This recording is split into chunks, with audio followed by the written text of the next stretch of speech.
So a lot of us in the building industry, we've come across this dimpled plastic before. It's called Platon, but the reality is it's not the product name. That's just a product brand name. So this is actually DMX, and this is available at my local building store. I picked it up. I usually use this for my subfloors underneath a 5/8 tongue and groove OSB plywood, and we can screw that to the floor with Tapcon screws. And that's my traditional basement system. But what I was curious about was this little thing right here. So this is another product, same company, DMX.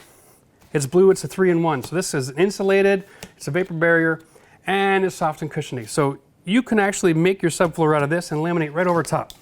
They've gone through the trouble of testing it and getting it approved for putting a laminate floor directly on this product.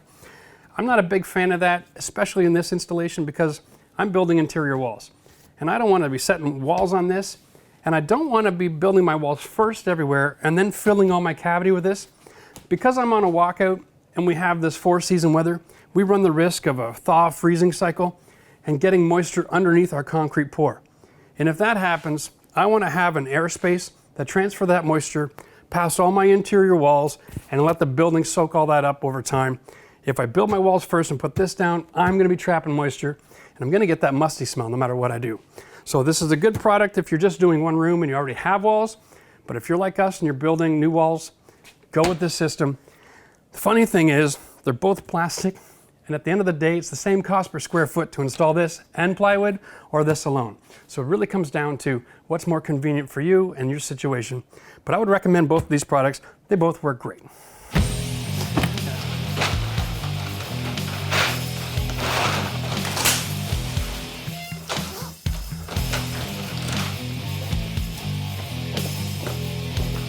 There we go. This will be easier for us to do the layout this way.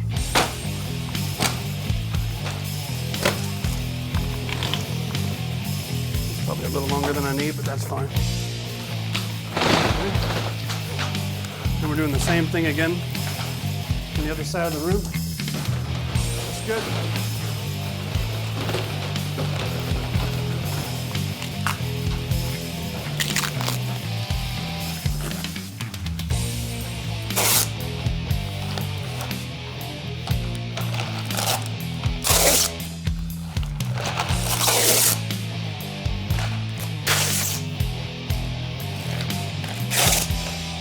So you can see that what we just put down here square footage wise is almost 400 square feet.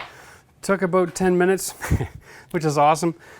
We tape it together with a new blue tuck tape. This stuff is the same as the red, only it has been tested and approved for wet areas. So this will hold on plastic to plastic even when it gets wet.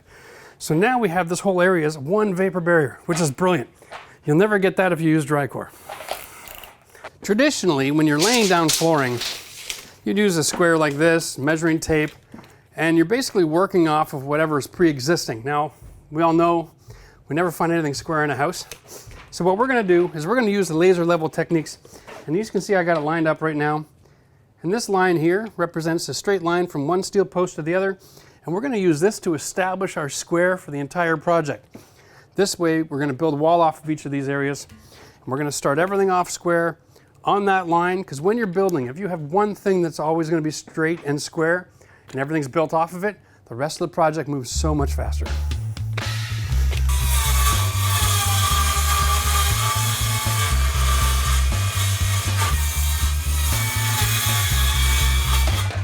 What we've done is we've marked our laser line, and our laser line is going from post to post, and it's off this point here. So we cut our plywood for our end wall to fit our frame for the door plus 3 inches. And then we've also cut our plywood plus right here at a little extra 1/2 inch. That's because when I put these doors in, the door will go here, it'll be hinged open. And when it's closed, the middle of my door will be over the transition of the one flooring to the next. We're gonna go from laminate to tile. So by doing this in advance, it just makes my life easier all the way around.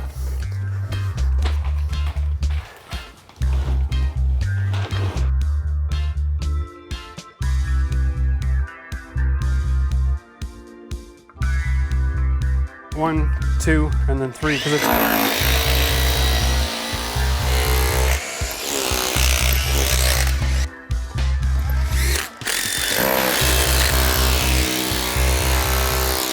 So we're done drilling a few holes just to do a little demonstration for you how we secure this to the floor. That's an SDS machine. It's awesome. It's a really good hammer drill. You can see there wasn't a whole lot of effort going in. Didn't have to put his body weight behind it. If you have one of these drills, you can actually switch this gear over to hammer. It will work. It'll take 5 times as long. It'll get the job done. But if you're doing a big space like this and you don't own one like this, go to the store and rent it. 25 bucks for the day. Definitely worth the investment. We're using Tapcon screws, coated screw, won't rust. Pulling everything nice and tight. But even though we've pulled it tight, we're maintaining our airspace underneath the plywood. It doesn't have to be a lot, because any air that's moving will take any moisture that could possibly get underneath this floor someday, and it'll transfer that all through the house, and it'll stay dry forever, and you'll never have a moisture mildew kind of problem. So you can see that the system works great. We need about 6 or 8 screws for every sheet of plywood. Because it's tongue and groove, if I put a screw within a foot of that joint, I'm also compressing the other sheet. So you don't have to go a lot of overkill. Just make sure that when you're walking around, you got rid of the spongy spots. If you need to put a few extra screws somewhere, that's fine. Also, while you're drilling, you might notice where you are, you might have softer concrete, and depending on the driller you use, when you're drilling your hole, if your screws aren't grabbing, then just make one little change. Drill straight through, don't clean the hole as you go. Sometimes the concrete can be a little bit too soft, so if you just push down and leave all that dirt in the hole, then you'll have something there to bind that screw to the hole and it won't be lifting out on you. If you're enjoying these videos, subscribe to the channel, hit the like button, but most importantly, comment on the videos. By all means, or a suggestion of video you'd like to see, let us know. We'd love to be in touch.